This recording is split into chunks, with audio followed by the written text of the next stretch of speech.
The hall in Accra was glowing that night. Golden drapes hung from the ceiling, soft lights shimmered across the walls, and a live band played high-life music that made the crowd sway with nostalgia. It was Uncle Kwame's grand retirement party, and the room was filled with everyone who had ever known him. Family members dressed in their best clothes, old colleagues sharing loud laughter, and friends eager to celebrate the man of the hour. The air carried the smell of jollof rice, grilled chicken, and fried plantain, mingling with perfume and fresh flowers on the tables. Into this world of sparkle and celebration walked Nia, Kwame's niece, holding the hand of her husband, Tay. She wore a simple but elegant dress, nothing flashy, yet it brought out her quiet beauty. Tay, tall and calm beside her, gave her a reassuring squeeze as they entered. For Nia, every step into that hall felt heavy, not because of the grandeur around her, but because of the eyes that followed her. Almost immediately, whispers began. A few cousins leaned toward each other, smirking. Some aunties raised their eyebrows, their gazes traveling from Nia's modest dress to the confident man by her side. "She doesn't belong here," someone muttered under their breath. "Kwame will not be pleased." The words stung, though they were spoken softly, like daggers wrapped in silk. Nia lifted her chin, trying to ignore them. She had learned long ago how to survive such moments, by standing still, by breathing through the ache, by pretending not to hear. But Tay noticed, and with his steady hand in hers, he silently promised that she would not face this night alone. Nia stood in the crowded hall, smiling faintly as greetings floated around her, but deep inside her chest was a knot that refused to loosen. The music, the laughter, the dancing, it all felt far away, like she was trapped behind a glass wall watching others enjoy themselves. This wasn't just another party for her. It was a night filled with ghosts of memories she had tried to bury for years. Her father's face came to her mind, the gentle man who used to lift her up onto his shoulders and tell her she was destined for greatness. He had died too young, leaving Nia, her mother, and her siblings shattered. In that painful vacuum, Uncle Kwame had stepped in as the head of the family. Everyone praised him for his strength, for his generosity, for keeping the family name alive. But for Nia, he had never been a source of comfort. Instead, he had been a shadow looming over her, a voice that constantly reminded her of everything she lacked. She could still remember the sting of his words when she was barely a teenager. One evening, after she had spilled a tray while serving drinks, he had looked her up and down with cold eyes and muttered, "You are nothing but a burden." Those words had cut deeper than any physical wound. A child who had already lost her father was now made to feel like she had lost her worth too. And the worst part was that nobody defended her. The room had gone quiet, everyone pretending not to hear, while she fought back tears that burned like fire. Moments like that stacked up over the years. At family gatherings, Kwame would openly compare her to cousins who had more money, more polished clothes, or louder achievements. If she tried to speak, he would interrupt. If she stayed silent, he would mock her for having nothing to say.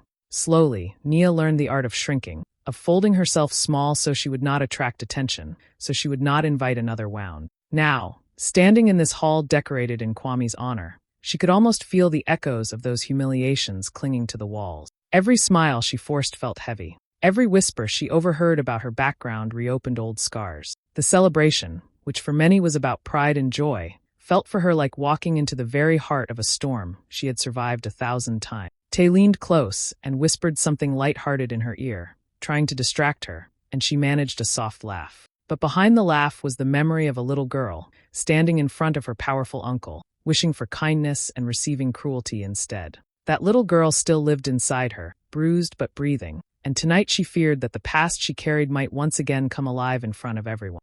The music slowed as glasses clinked across the hall. A toast was about to begin.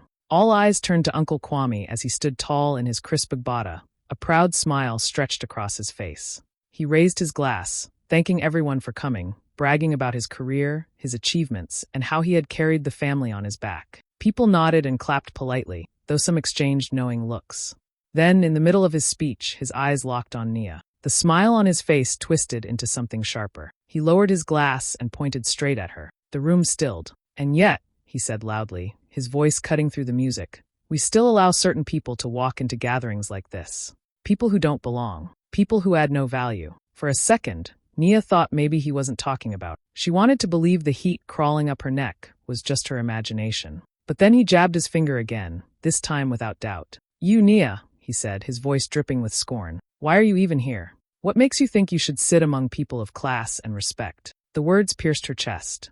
Laughter bubbled from one corner of the room, sharp and cruel. Others shifted uncomfortably, their eyes darting anywhere but at her. Nia's face burned, her throat tight, but before she could gather herself, Kwame stepped down from the stage and marched toward her. He reached out, grabbed her arm roughly, and yanked her forward. Gasps broke out across the hall. The band stopped playing. Chairs scraped the floor as people turned to watch. "You don't deserve to be here," Kwame barked, his grip digging into her skin. "Out!"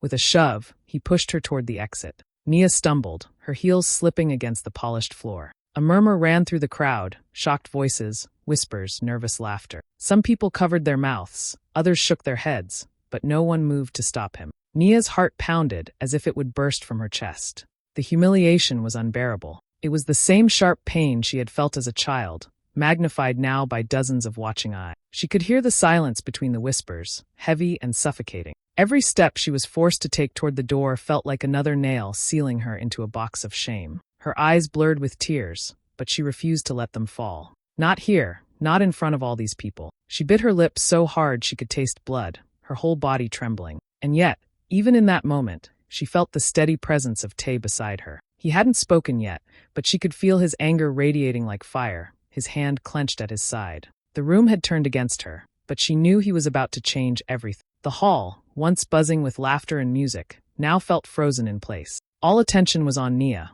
standing there with her uncle's harsh words still hanging in the air. Some of the cousins smirked behind their hand, unable to hide their enjoyment. A few aunties let out small giggles, the kind that cut deeper than loud laughter, as if they had been waiting for this moment to confirm what they had always whispered about her. Others lowered their eyes quickly, pretending to be busy with their drinks, too ashamed or too afraid to interfere. Nia felt the sting of humiliation crawl across her skin. Her eyes grew hot, brimming with tears she desperately tried to hold back. She was no longer the woman in her 30s who had learned how to stay calm and endure. In that moment, she was a little girl again, standing in front of her powerful uncle, hearing him call her a burden, hearing people laugh instead of defend her. The room blurred as her memories and her present pain folded into each other. She wanted to disappear, to sink into the floor and escape the storm of stares that pinned her down. But next to her, Tay was a wall of strength. He hadn't spoken a word yet, but his silence was louder than anything in the room. His fists were clenched so tightly that his knuckles had turned white. His jaw was set,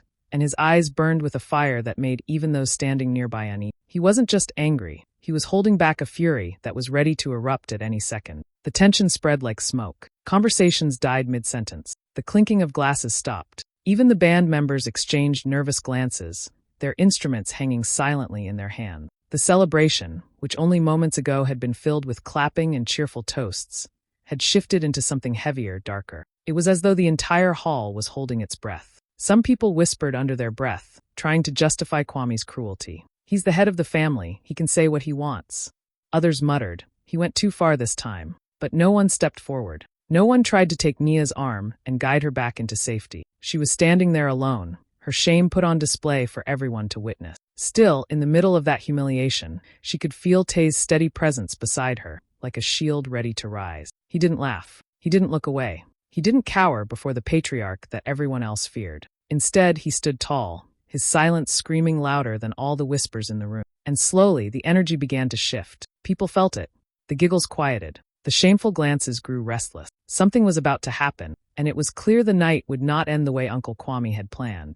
Tay could no longer stand still. The humiliation had gone far enough. His wife, the woman he loved and respected more than anything in the world, was being dragged through shame in front of people who should have protected her. With a calm but steady breath, he let go of Nia's hand and stepped forward into the center of the hall. Every head turned. His tall frame and quiet strength pulled the room's attention like a magnet. The music that had awkwardly tried to pick up again faltered, and then stopped completely. The silence was thick, broken only by the sound of shoes shifting against the tiled floor and a few hushed whispers. Tay's voice rang out, firm and controlled, carrying to every corner of the hall. "Enough!" The word hung heavy in the air. Even Uncle Kwame froze for a second, startled that someone had dared to cut across his authority. Tay turned to him, his eyes steady, his tone unshaking. "With all due respect, Uncle, this ends now. You will not speak to my wife like that.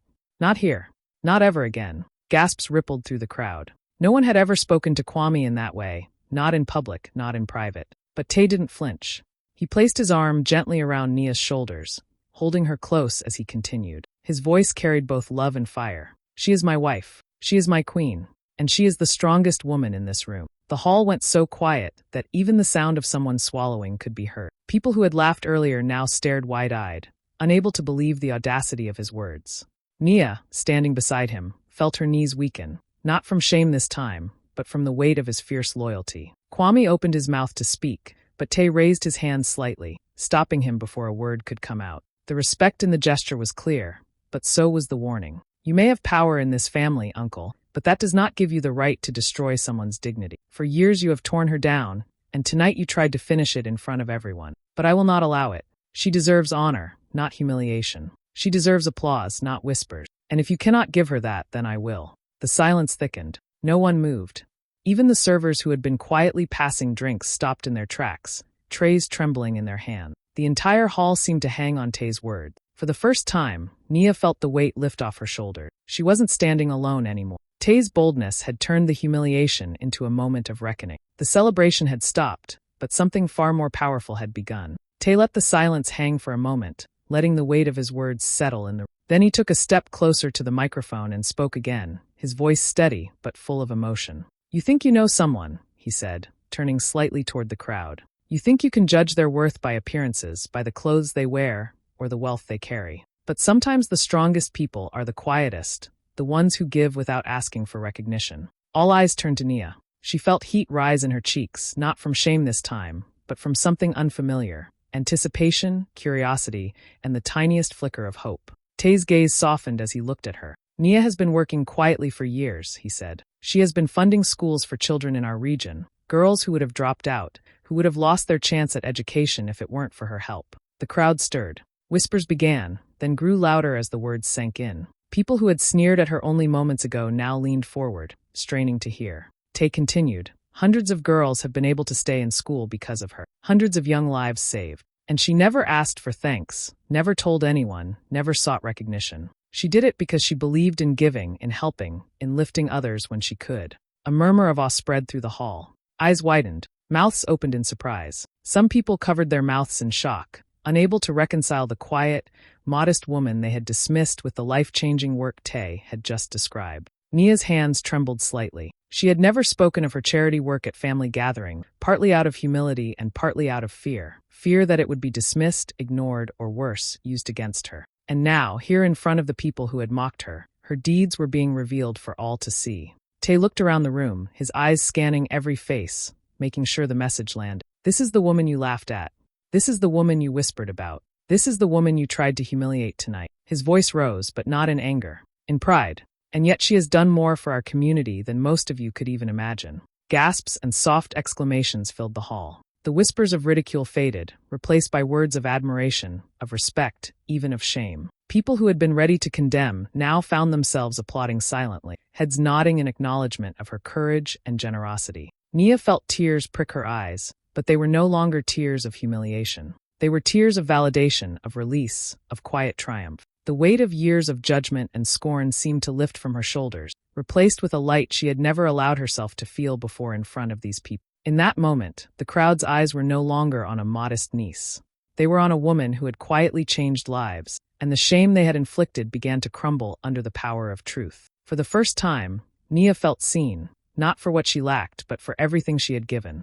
Kwame's face flushed a deep red as the murmurs of admiration rippled through the hall. He opened his mouth to speak, trying to regain control, and let out a forced laugh. Exaggeration, exaggeration. You all know Nia likes to make things sound bigger than they are. This is nonsense. All these claims, completely blown out of proportion. For a moment, a few guests hesitated, unsure whether to side with him or with Tay. Some shifted uncomfortably, glancing at each other, as if hoping someone else would settle the dispute. The tension hung thick in the air, and Nia felt her stomach tighten. She wanted to speak, to defend herself, but Tay's hand on her shoulder reminded her she didn't need to. The truth was already moving through the room like wildfire. Then a voice rang out, a firm, authoritative voice that silenced Kwame instantly. Excuse me.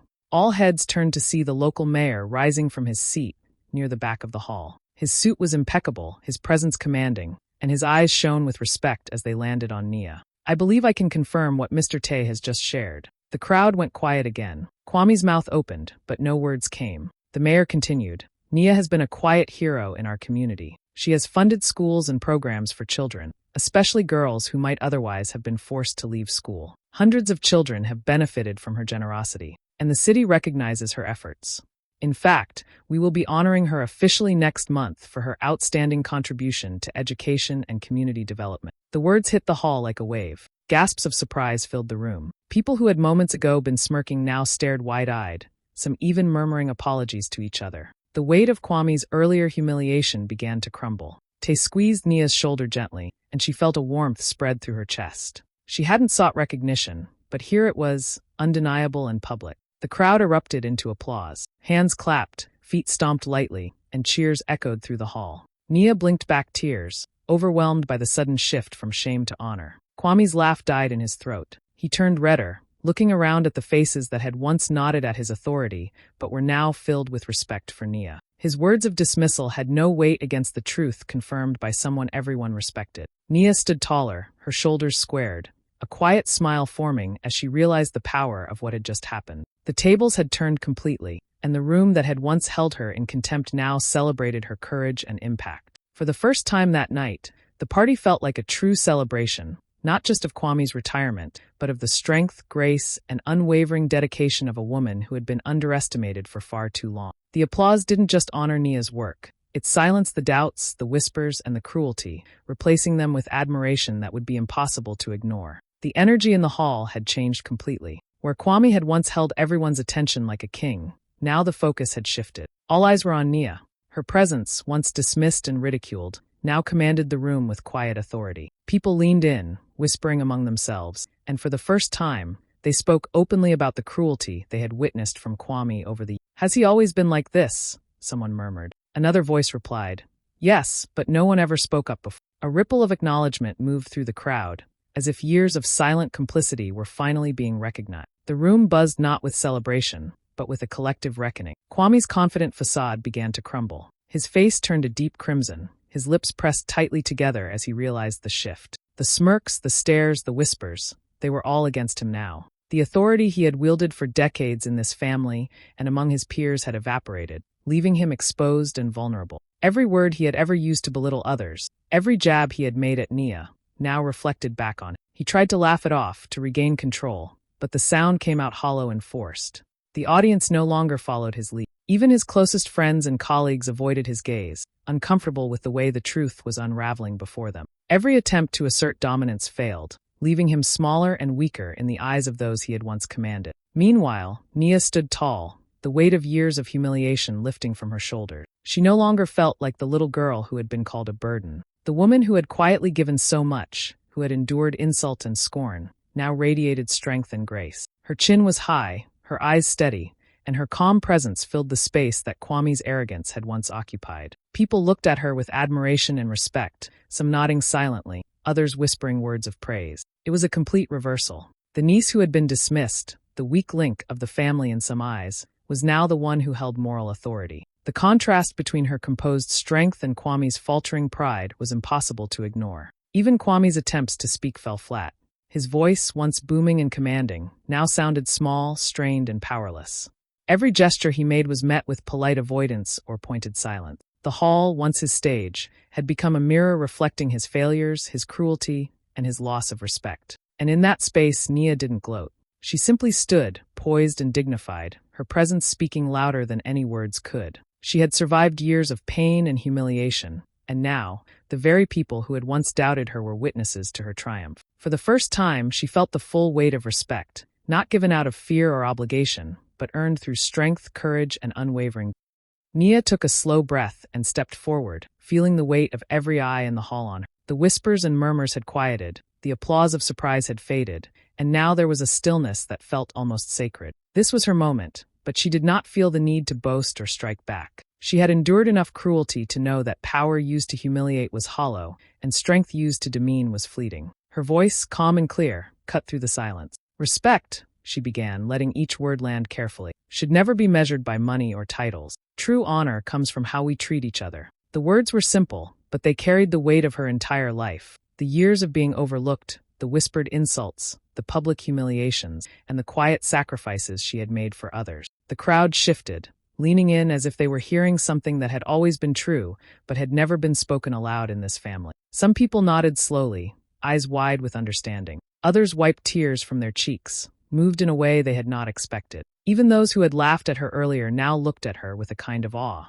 There was no anger in her voice, no bitterness, just clarity, dignity, and the undeniable truth of her character. Tay, standing beside her, squeezed her hand firmly, his eyes shining with pride. He didn't need to speak. His presence, steady and unwavering, reinforced everything she was saying. The love between them was palpable, a quiet force that bolstered her words and made the room feel almost electric. The applause started slowly, hesitant at first, then growing louder and louder. Hands clapped, voices cheered, and cheers turned into whistles. Nia allowed herself a small smile, a mix of relief and quiet triumph. She had turned the humiliation into a lesson, the whispers into respect, and the doubt into admiration. Some guests leaned forward, speaking softly to each other, trying to capture the truth they were witnessing. "She's incredible," someone murmured. "All this time we never saw," another whispered, "and we judged her so wrongly." Kwame stood a few feet away, his expression unreadable, his pride battered. He had tried to control the narrative, to maintain his authority, but now he could see the truth reflected in every respectful gaze toward Nia. She didn't need to fight him anymore. The room had already sided with her. Nia lifted her chin slightly, her posture unshakable. The words she had chosen, simple and true, had transformed the atmosphere. What could have been a night of humiliation had become a night of revelation, not just for her, but for everyone who had witnessed it. And as she stood there, hand in hand with Tay, she felt the full weight of her journey. From silence to strength, from shame to grace, she realized she had finally claimed her place. Not by fighting others down, but by standing tall, speaking truth, and showing the power of respect earned through integrity. The hall erupted once more, this time in full celebration of her courage and unshakable dignity. Kwame stood frozen, the heat of embarrassment burning across his face. The words Nia had spoken, the truth Tay had revealed, and the confirmation from the mayor had all stripped away the authority he had long relied on. He lowered his head, unable to meet the eyes of the people around him. For the first time, the patriarch of the family felt powerless, his pride crumbling in front of everyone who had once respected or feared. The laughter and whispers that had followed Nia earlier had now turned, like a tide, against him, leaving him isolated in a sea of judgment. Meanwhile, Nia and Tay moved through the hall together, hand in hand. There was no rush, no urgency, only the quiet satisfaction of knowing that the night had ended differently than anyone could have imagined. Where Nia had once felt shame, now she carried a sense of triumph. The very people who had doubted, whispered, and sneered were now clapping, nodding, and showing respect. She felt lighter than she had in years, as if every insult and humiliation she had endured had led her to this moment of undeniable validation. Guests watched them leave, many shaking their heads in disbelief, some murmuring apologies, others silently admiring the courage and grace she had displayed. Nia, the girl who had once been dismissed as weak and unworthy, now walked as the strongest presence in the room. Her silence, her patience, and her resilience had transformed her from the family's scapegoat into its most respected figure. As they stepped out into the night, the cool air brushing against their faces, Nia took a deep breath, feeling both release and power. She looked at Tay, and together they smiled, knowing that the real victory was not in the applause or recognition, but in the truth finally being seen. Sometimes silence isn't weakness. It's the preparation for a thunder that silences the world.